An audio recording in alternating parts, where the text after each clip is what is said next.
Yo, it's your boy Corey B, and I want to talk to you about all the conspiracy theorists and just all the nonsense and garbage that's just going around everywhere. Let me break it down for you.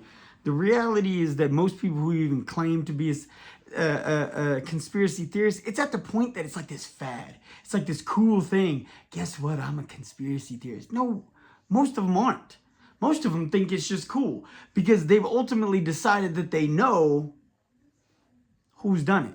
They're like, hey, you know what? That guy that I don't like, he's the one who set up the guy I do like. And therefore, I know the dirt. I know the dirt. I really know. I already know. And they found most of their information, sadly. They find it on Facebook or Instagram, X. They find it on social media, and then after they find this information on social media, some of them will literally just run with that. They'll run with it. They're like, I found it.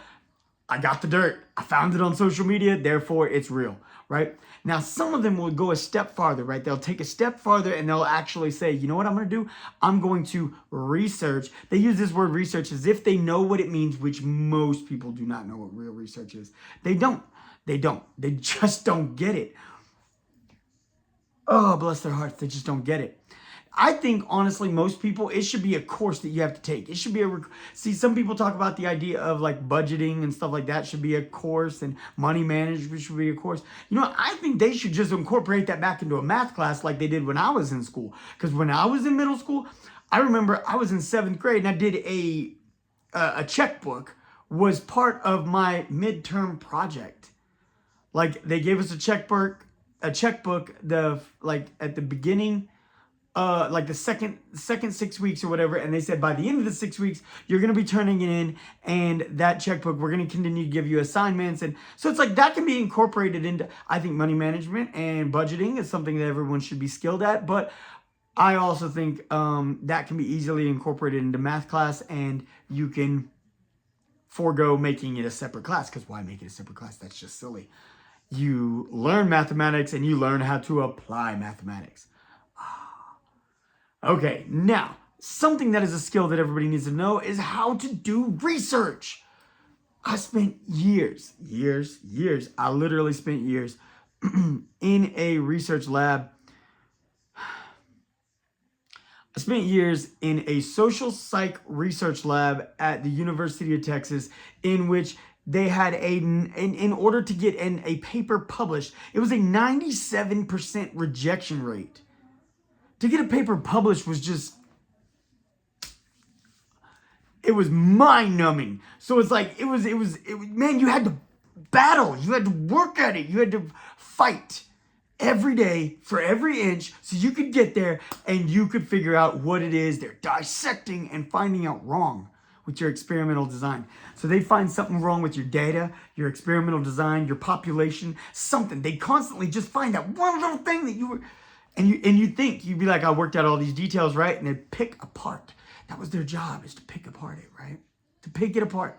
Most people think I could just get on Google. Man, your Google search is not the equivalent of a degree. I'll tell you that right now. I don't care.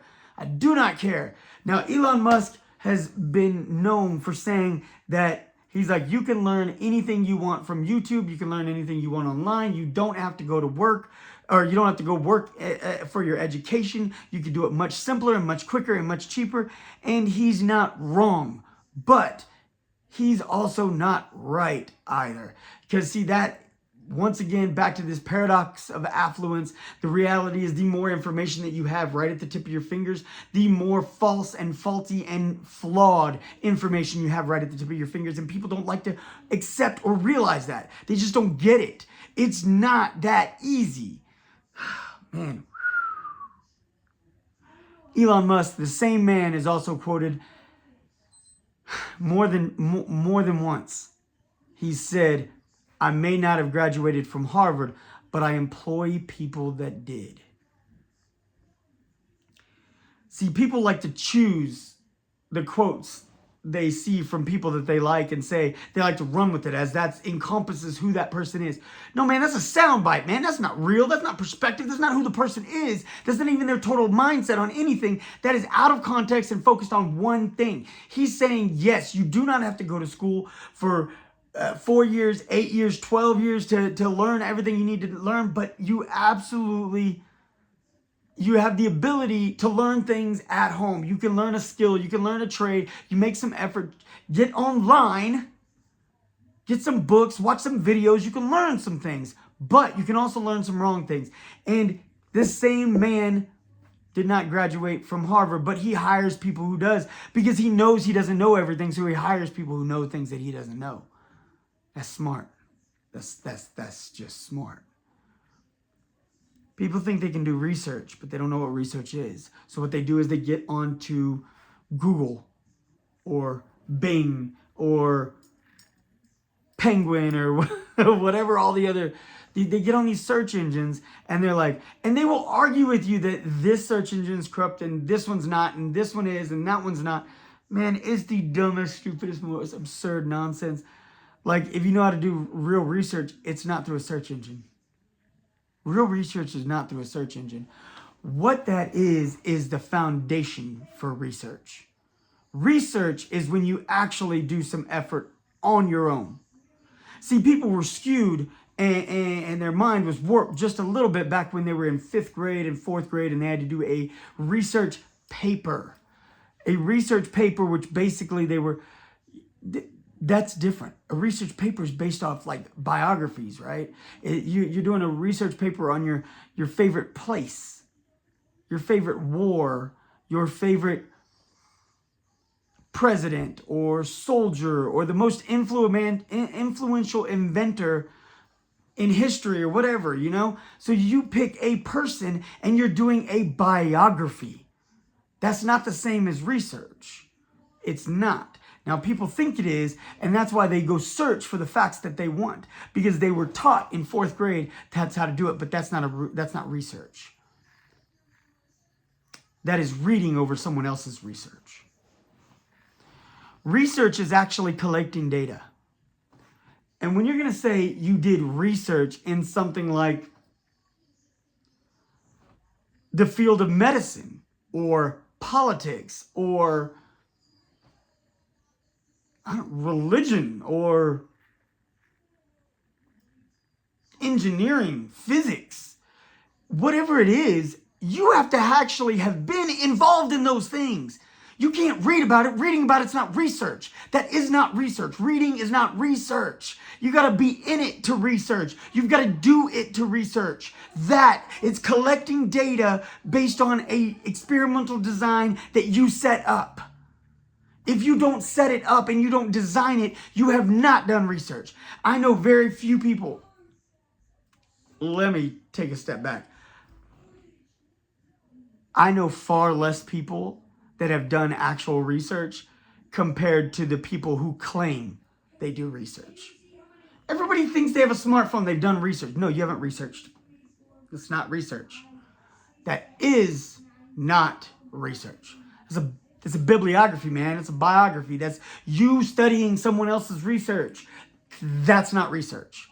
You got to do better, man. You got to really get involved. You got to do something. That's research. You got to design an experiment. You've got to pose a hypothesis. You've got to actually formulate a hypothesis. If you haven't formulated a hypothesis, you haven't done research. And the reality is you have to ask a question the opposite of what you're seeking. Oh. Now that one even took me a minute to bend my mind. I went through a statistics class, and the first statistics course I ever went through in college really tested my patience with that one. You have to ask the opposite of what you're looking. And then you find significant data that shows evidence to it being plausible or not. And if you find significant data showing it's not plausible, then you have a foundation to think the opposite is possible. Yeah. Think about that. So what you do is you ask yourself, say you think green M&Ms cause people stomach issues, right? But only green M&Ms. So you're going to formulate a hypothesis that says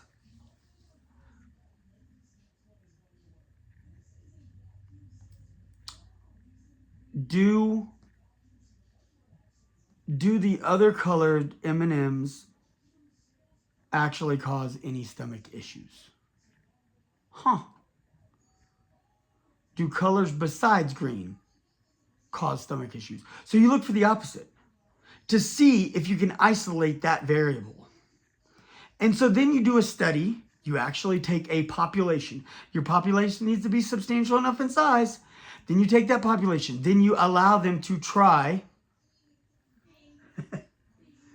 the different colored M&Ms. Of course, avoiding all the green M&Ms. No green. You try all those other colors. Nobody gets sick. Okay. Everybody is not sick. And remember, your theory is that green M&Ms can cause you stomach issues. So nobody gets sick with the other ones. So now you've confirmed, or you have evidence to suggest that it's unlikely that the hypothesis is false, that these other ones don't actually cause people illness, right?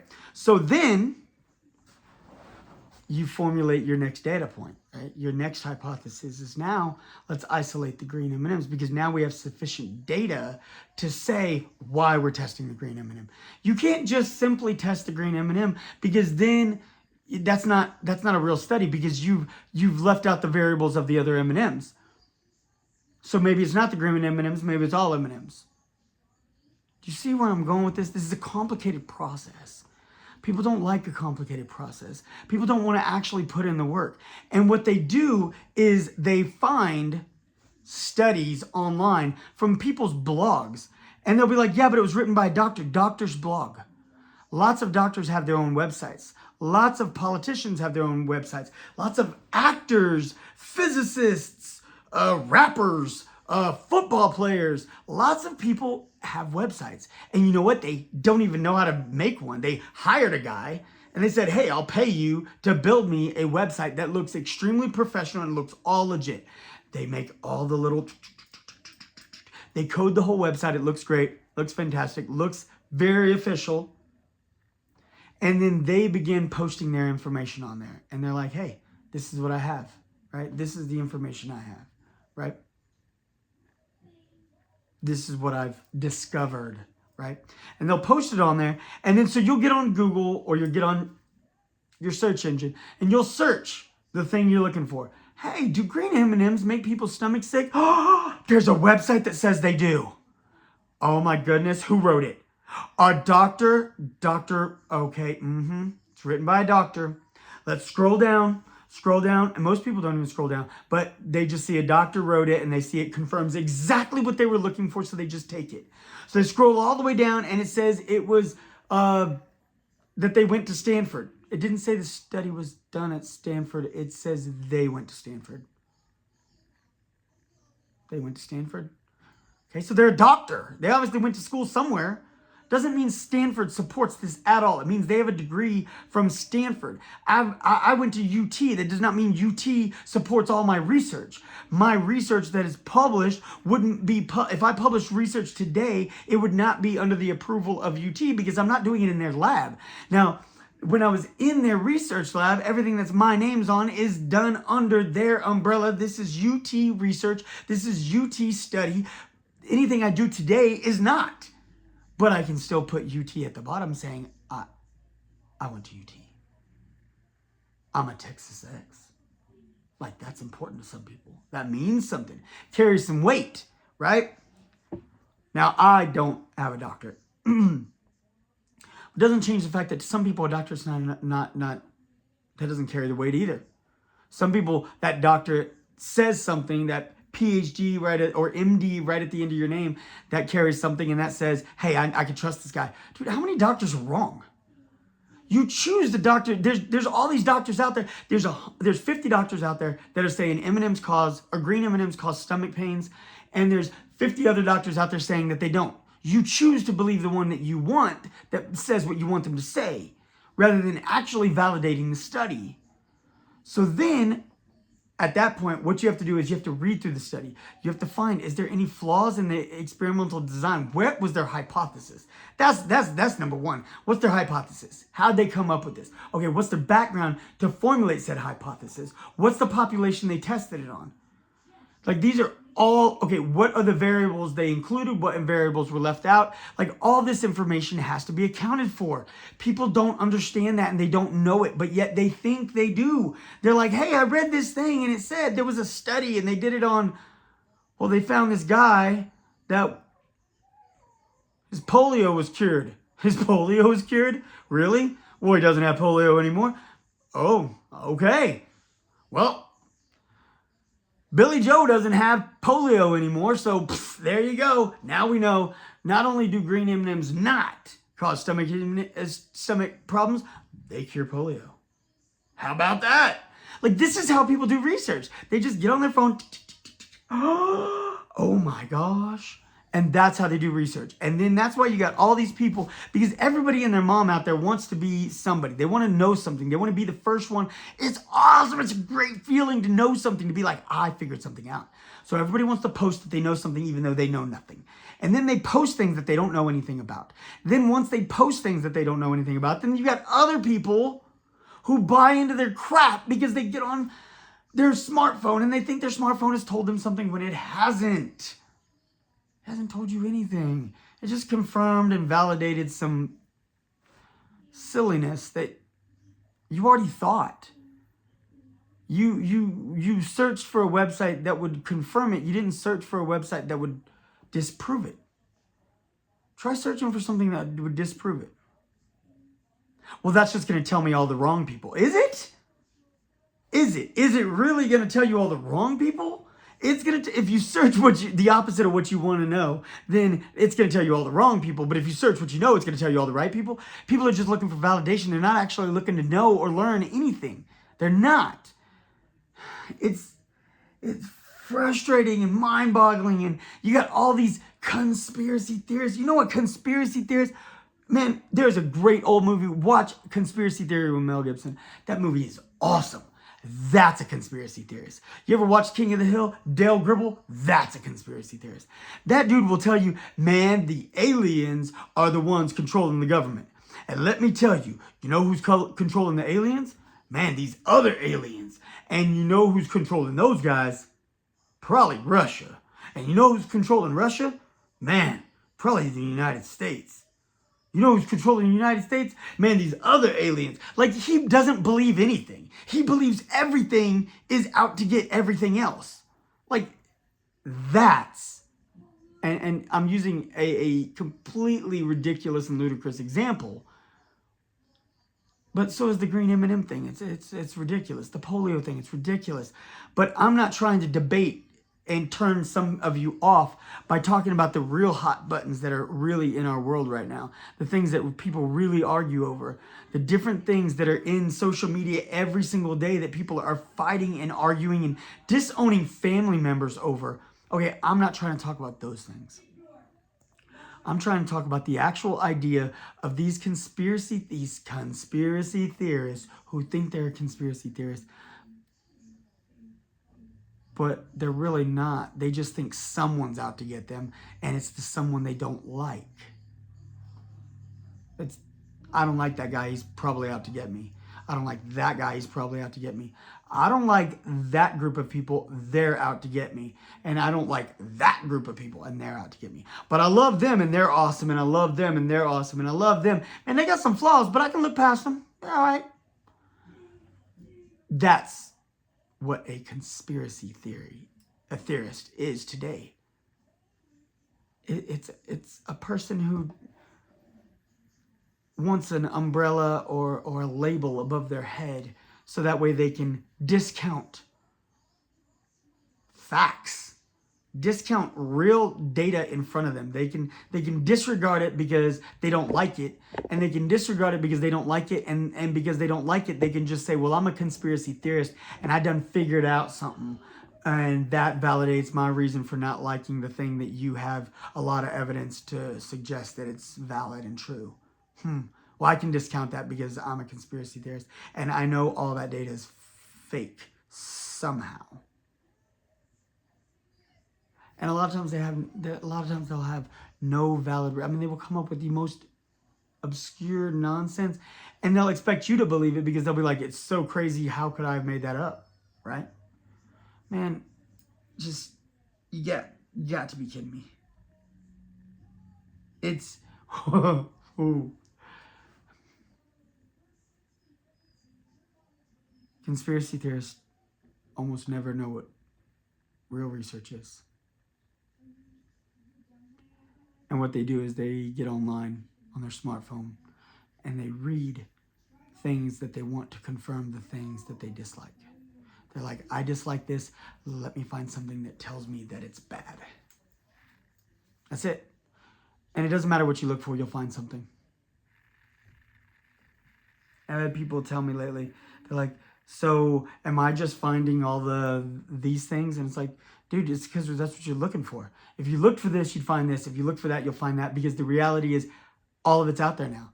Because everybody's got a website, everybody's got a blog, everybody's got a something, and everybody can post everything, and it does not matter what you find. You will find everything out there. If you look for it, it's there. Try looking for the opposite, and then see if you can validate the opposite. It's your boy. I hope this is something I take very seriously. I dedicated a lot of my life to this. It's something I'm very passionate about, and I hope this, I hope this helps you understand a little bit.